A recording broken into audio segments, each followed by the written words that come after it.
Welcome to the Power of One.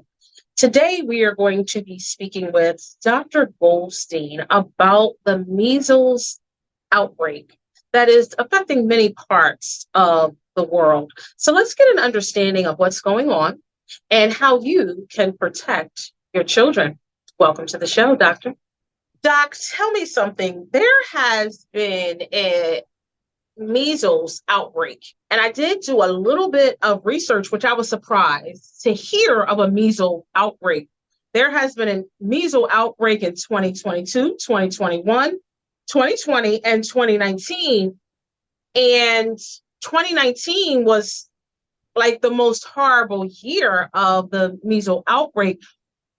How does that happen? How does the measles outbreak happen?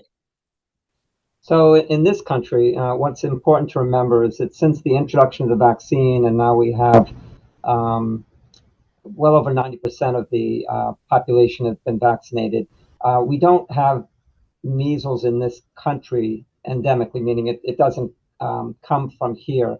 But what we have now, and the reason for the epidemics you're talking about is really a confluence of events. They're not always working at the same time or equally, but number one, there's been a lot of pushback or resistance to getting some children and some communities vaccinated. And you combine that with increased global travel and people coming from countries where measles is still, relatively speaking, a common condition. You get that toxic mixture of an infected person introducing it into communities where they may not have been well vaccinated. And you mentioned the 2019 epidemic or the 2019 outbreak. The one in Brooklyn was specifically in a community where there were a lot of people who were reluctant to get vaccinated.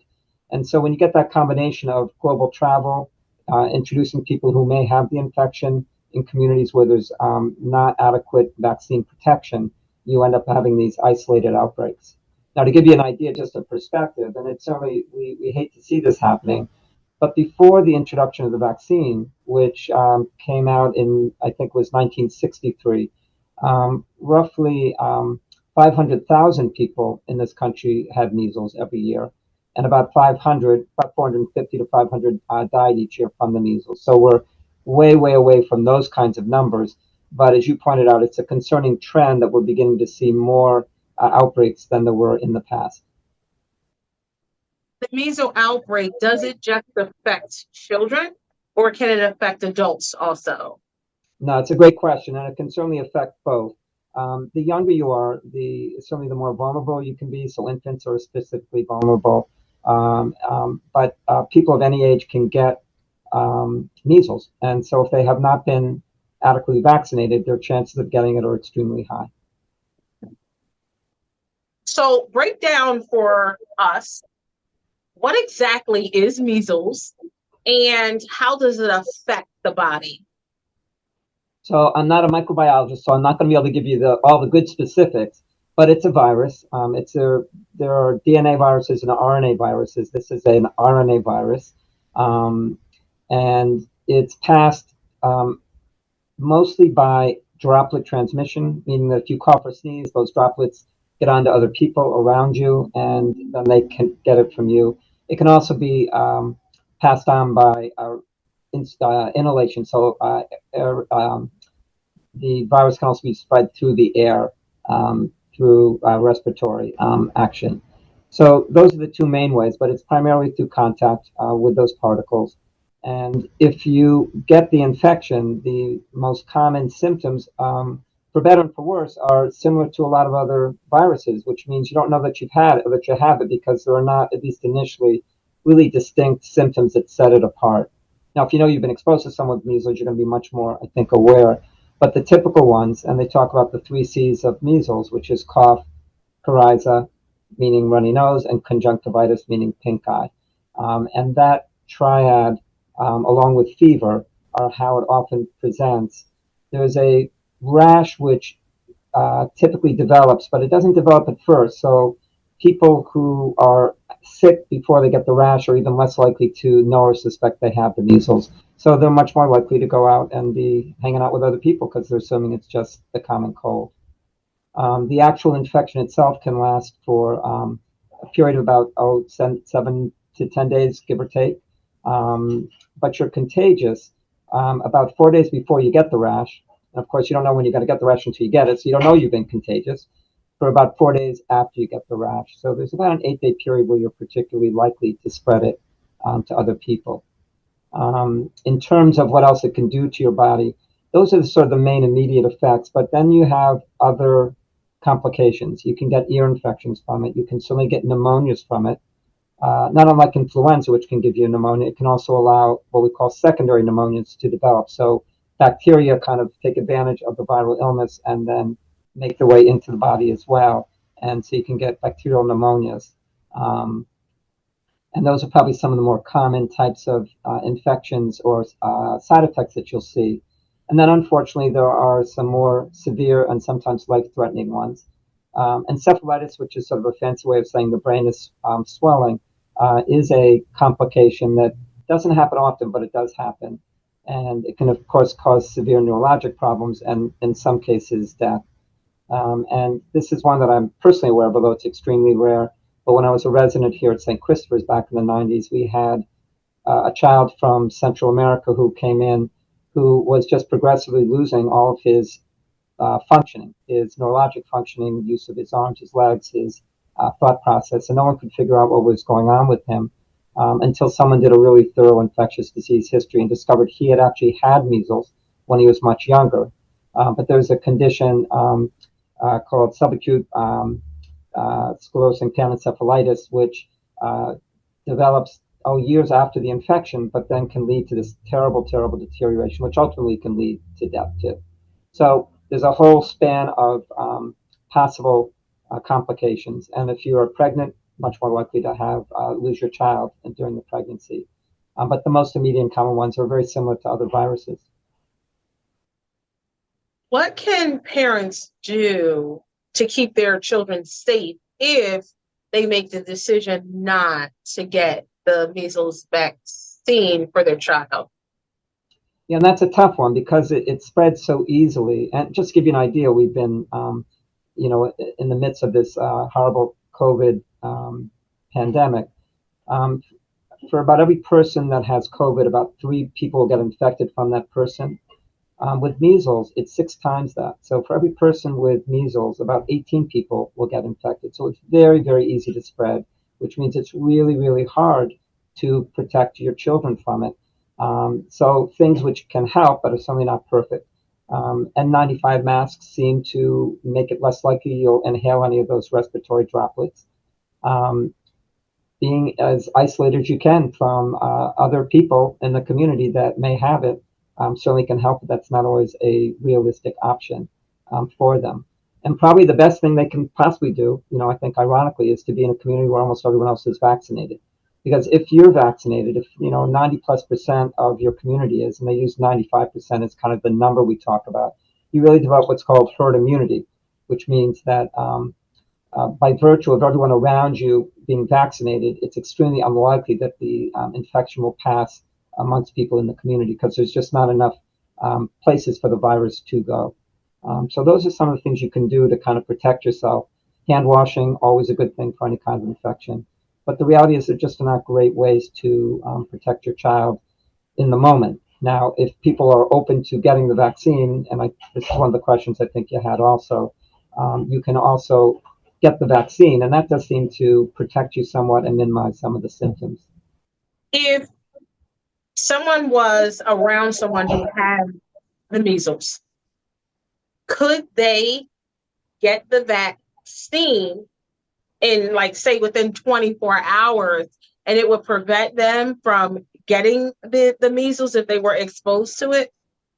Yeah, so that's the general feeling is that if you get the vaccine within 72 hours, whether you're a child or an adult, that seems to confer some protection. I'm not sure we know exactly how much, but it certainly seems to help both in reducing the likelihood of getting the infection, but also in reducing the symptoms if you do get the infection. So it's certainly something for families that are open to getting the vaccine to get that. For people who can't, and there are some people who should not be getting measles vaccine, and that includes pregnant women. It also includes people that are immunocompromised because the vaccine could have deleterious effects for them. There's also an immunoglobulin injection, which if that's provided within 6 days of the exposure, that also is protected.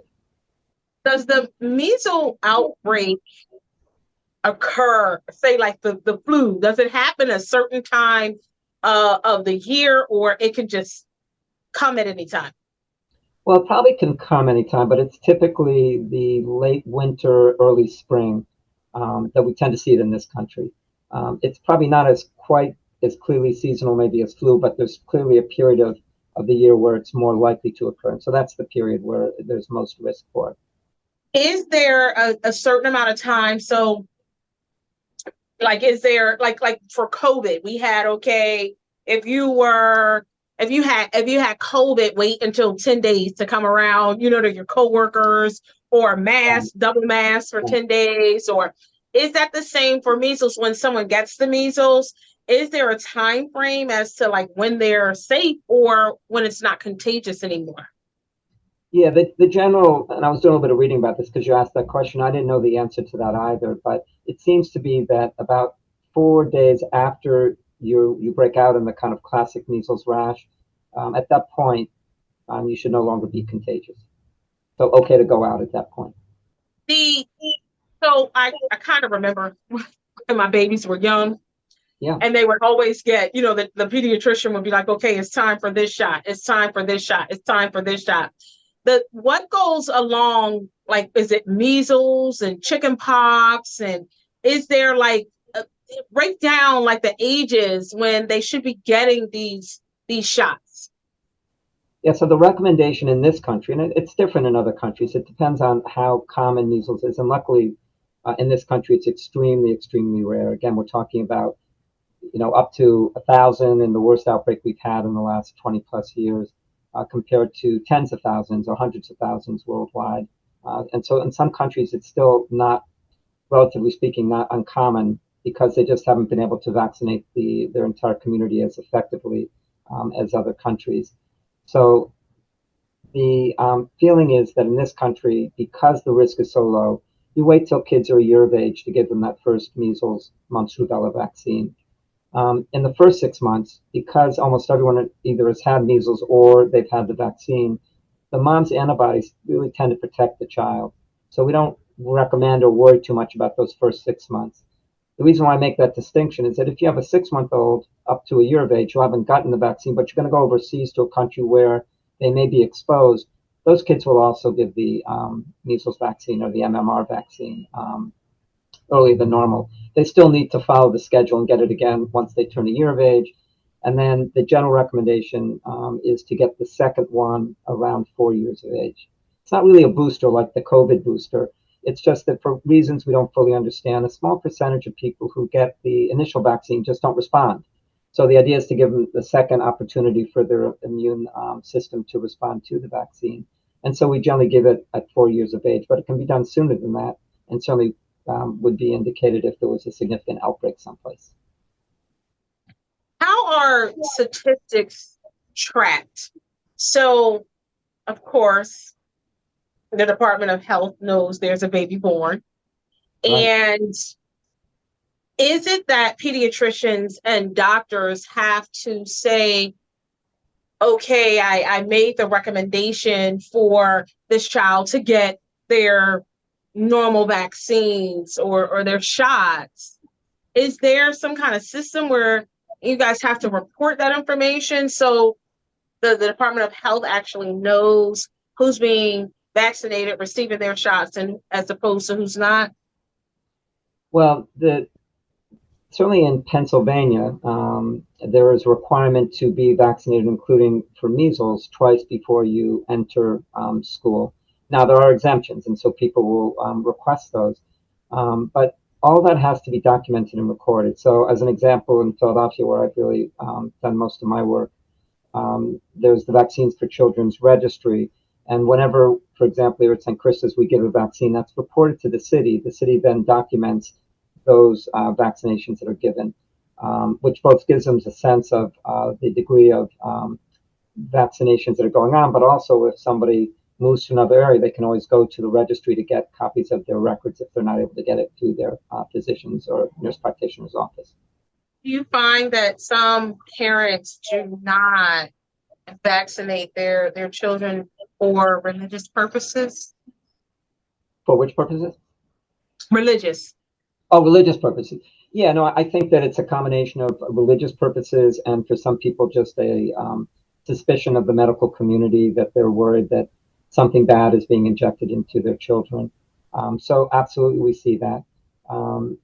We don't turn people away just because they won't take a vaccine. Every time they come in, we see that as an opportunity to educate them again. But in the end, we always respect their decision if they opt not to. There are forms that we ask them to sign just to confirm that they don't want those vaccines. But I think we have to, as much as we may feel it's in the best interest of their children, we have to respect, of course, the parents' decision about what they want or don't want their children to receive. Is there a public health website, reliable website, that parents can go on to read about all of the vaccines and the shots that their children should receive? Yeah, and certainly you can always go to the CDC to get some of this stuff anytime you go online. There's also a great app called Vaccines on the Go, which is free. And when you get that app, you can really access information on any type of vaccine that you want to know about. It'll tell you why it's recommended. It'll tell you what the potential side effects are, what the risks are of the infection itself. And so that's, I think, also another good source. I don't offhand have other ones in my mind, but those are probably the two most likely ones that we might be going to. There are also what are called vaccine information statements, which are put out, which are uniform. So we give those to every family when they come in to get their vaccines as well. Do you find that people spread mistruths about vaccines and what vaccines their child should and should not get? Do you feel that people spread those mistruths and that's why some parents do not get their children vaccinated? Yeah, but I guess the question is, what does it mean to be a mistruth? If they don't think it's a mistruth, then it's not that they're purposely doing something mean or evil. It's just they've been convinced that this is something dangerous. And what we certainly discovered during COVID is that no matter what the science tells us, and no matter what the information is presented, some people really just cannot be convinced. So they, in their heart and soul, they just truly believe that it's wrong to put these things into a person's body. Even when we explain and go through the fact that the risks of vaccines, which is so minimal, and by the way, that's another thing you always have to report, is if you give a vaccine, there's an adverse effect, we have to report that to the government. But those risks are so tiny and minuscule compared to the risks of what might happen if you get COVID or what might happen if you get the measles. About 1 in 1,000 people who get the measles die from it, which doesn't sound like a lot, but that's a lot more than those that died from the vaccine, which, as far as we know, is zero. No one's ever died from the measles vaccine. So the information, sometimes it just depends on where you're getting your information from as to what you're going to believe. But we really are strong believers in the importance of vaccines, and we really try to educate and try to encourage every parent to consider it for their kids. But again, people have been convinced by other sources, and if you go out in the World Wide Web, you'll see a lot of anti-vaccination sites. And I think sometimes there may be some purposeful manipulation, but the people that we see aren't purposely manipulating. They've maybe been misinformed, and so they have a certain perspective that is not easy to break. And there's certainly a long history of suspicion of the medical community, and certainly in the 19th century and prior to that, in the 20th century too, especially communities of color have been misused and exploited for medical research reasons, all of which raise a lot of concerns about can we trust our physicians and our nurse practitioners. So that suspicion is out there, combined with a lot of access to what may not be accurate information on the web, can certainly lead to a high percentage of people declining things. About 3% of parents ask for vaccine exemption in the country, which doesn't sound like a lot, but it's about 250,000 kids every year who are not getting vaccinated. And so we do see this gradual rise in the number of unvaccinated for those reasons. Doc, I want to thank you so much for joining us today and breaking everything down. Until next time, I'm sure I will be calling on you. Again, thank you so much for joining me. Thank you so much for joining me today. I hope this show was very educational for you because we want your children to be safe and we do not want them to get any kind of disease that will ultimately land them in the hospital. Please do what you can to ensure that your children are safe. Peace and love.